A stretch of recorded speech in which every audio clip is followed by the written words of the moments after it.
Premchand lectures में दोस्तों हम लोग देख रहे थे क्लास 12 फिजिक्स के अंतर्गत पहला चैप्टर आवेश और विद्युत क्षेत्र। उसके अंतर्गत आज हम लोग देखेंगे बहुल आवेशों के बीच बल, या अर्थात इसे हम लोग कहते हैं अध्यारोपण का सिद्धांत। आज हम लोग इस वीडियो में इस चीज को देखेंगे। देखिए, बहुल आवेशों के बीच बल, यहाँ पर इस हेडिंग से ही समझ में आ रहा है। बहुल मतलब होता है बहुत सारे आवेशों के बीच बल, बहुत सारे आवेशों के बीच में बल लगना, यहाँ पर बल लग रहा है, ऐसा हम लोग को हेडिंग से पता चल रहा है। तो आज हम लोग इसी के बारे में देखेंगे। तो देखिए, यहाँ पर बहुल आवेशों के बीच बल कहने का मतलब यह है कि मान लेते हैं कि किसी बहुत बड़े निकाय में बहुत सारे आवेश रखे हुए हैं। तो हम लोग जानते हैं कि एक आवेश दूसरे आवेश को या तो प्रतिकर्षित करेगा या फिर आकर्षित करेगा, तो उनके बीच कुछ ना कुछ बल लगेगा। ठीक, उसी बात को हम लोग को देखना है। तो देखिए, फिगर में आप लोग देखिए, यहाँ पर मैंने एक फिगर बनाया हुआ है, इसमें आप लोग देखिए यहाँ पर मैंने मान लिया है कि ये एक्स डैश है, ये एक एक्स अक्ष है और ये वाई अक्ष है, और इसमें इस निकाय में मैंने मान लिया है कि यहाँ पर Q0 आवेश है, यहाँ पर Q2 है, देखिए यहाँ पर Q1 आवेश है, यहाँ पर Q2 है, यहाँ पर Q3 है, और यहाँ पर एक आवेश है Q0। अब यहाँ पर एक निकाय बन गया। निकाय का मतलब होता है एक सिस्टम जिसमें सारे चीज एग्जिस्ट करती है। ठीक, तो क्या होगा, यहाँ पर Q1 आवेश और Q0 आवेश के बीच बल लगेगा। हम लोग यहाँ पर किसी एक आवेश पर बल निकालेंगे सभी के द्वारा।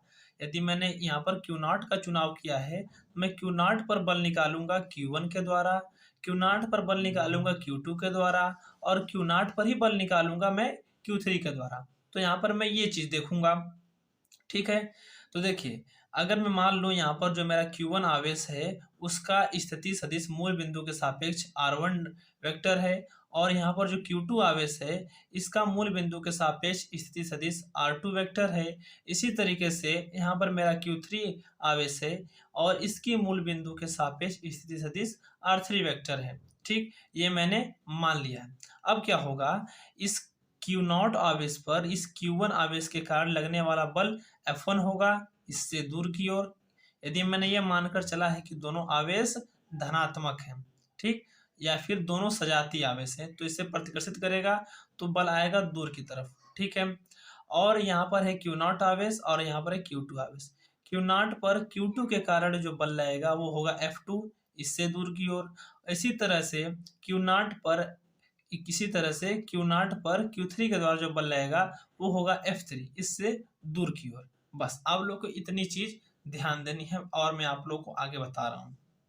देखिए, हम लोग लिखेंगे इसमें क्या, यदि किसी निकाय में n आवेश हो तो। n आवेश कहने का मतलब है कि बहुत सारे आवेश हैं, उनकी संख्या बहुत है। मान लीजिए हम लोग की उनकी संख्या n है, तो उनमें से किसी एक आवेश पर, जैसे कि मैंने मान लिया यहाँ पर Q0 आवेश पर अन्य आवेशों के कारण लगने वाला बल, इस एक आवेश पर अन्य आवेशों के कारण Q1, Q2, Q3 के द्वारा लगने वाला बल उनके अलग अलग बलों के सदिश योग के बराबर होता है। अर्थात इस Q0 पर लगने वाला बल इन सभी आवेशों के द्वारा अलग अलग लगने वाले बल F1, F2, F3 के सदिश योग के बराबर होता है। इसे ही हम लोग क्या कहते हैं, अध्यारोपण का हम लोग इसे ही सिद्धांत कहते हैं। किसी एक आवेश पर अन्य आवेशों के कारण जो लगने वाला बल होता है उनके द्वारा अलग अलग लगने वाले बलों के सदिश योग के बराबर होता है। ठीक, बस इतनी चीज आप लोग को ध्यान देना है, इसे हम लोग अध्यारोपण का सिद्धांत करते हैं। अब देखिए, इसको हम लोग कैसे प्रूफ करेंगे या फिर कैसे हम लोग इसका डेरिवेशन करेंगे, ये थोड़ा सा वो देख लीजिए। देखिए, मैं आप लोग को बता रहा हूँ। देखिए, माना किसी निकाय में n आवेश Q1, Q2, Q3 और Q1 है।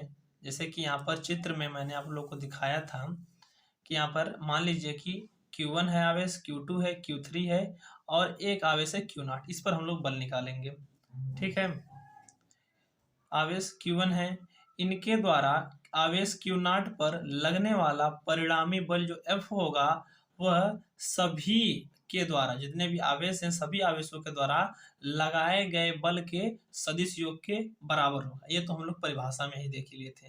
अर्थात जो क्यू नॉट पर जो लगने वाला बल F है, परिणामी बल F, वो F1, F2 और F3 के योग के बराबर होगा, वो भी सदिश योग के बराबर होगा। आप लोग को ये बात ध्यान देनी। जिन लोगों ने इससे पहले वाली वीडियो मेरी नहीं देखी थी, जिसमें मैंने बताया था कूलाम के नियम का सदिश रूप, वो लोग जाकर पहले देख लेंगे तो ये वीडियो आप लोगों को काफी अच्छी तरीके से समझ में आएगी। ठीक है, अब देखिए कूलाम बल का सदिश रूप कैसे निकालते हैं हम लोग। देखिए F बराबर क्या होता है, 1/4 pi epsilon not Q1 Q2 अपन आर स्क्वायर होता है। ठीक, परंतु अब हम लोग यहाँ पर क्या देखेंगे, हम लोग ये देखेंगे कि यहाँ पर तो Q नॉट है और यहाँ पर है Q1, तो यहाँ पर तो Q1 Q2 ना होकर Q1 और Q नॉट होगा। तो किस प्रकार से होगा, F बराबर 1/4 pi epsilon not Q1 Q naught upon में R01 का स्क्वायर। अब यहाँ पर मैं इस चीज को आप लोगों को समझाने वाला हूँ कि R01 का स्क्वायर मैंने क्यों लिखा है।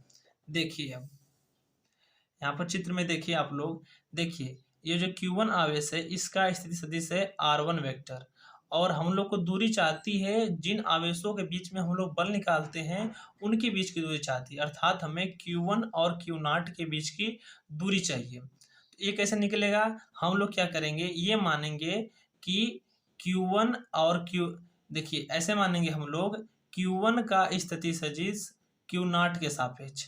ठीक, Q1 का स्थिति सदिश Q नॉट के सापेक्ष, वो क्या मिल जाएगा हम लोग को, वो हम लोग को मिल जाएगा R01, इनके बीच की हो जाएगी वो दूरी, तो उसका स्क्वायर कर देंगे।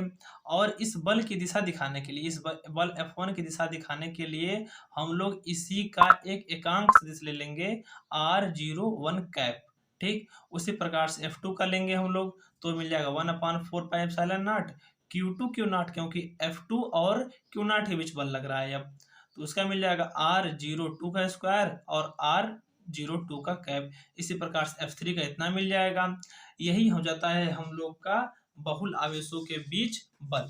अब देखिए इसको क्या करना है, अब एक बार आप लोगों को 1/4 पाई एप्सिलॉन नॉट कॉमन कर लेना है। कैसे कॉमन करेंगे, जब सब में से 1/4 पाई एप्सिलॉन नॉट आप कॉमन करेंगे तो सिर्फ ये अंदर की चीज जितनी सारी है वो बच जाएंगी और ये बाहर आ जाएगा। बस यही होता है बहुल आवेशों के बीच अध्यारोपण का सिद्धांत और उनके बीच लगने वाला बल। आशा करता हूँ कि आप लोगों को ये वीडियो बहुत पसंद आई होगी, और यदि कोई इसमें मुझसे त्रुटि हो गई हो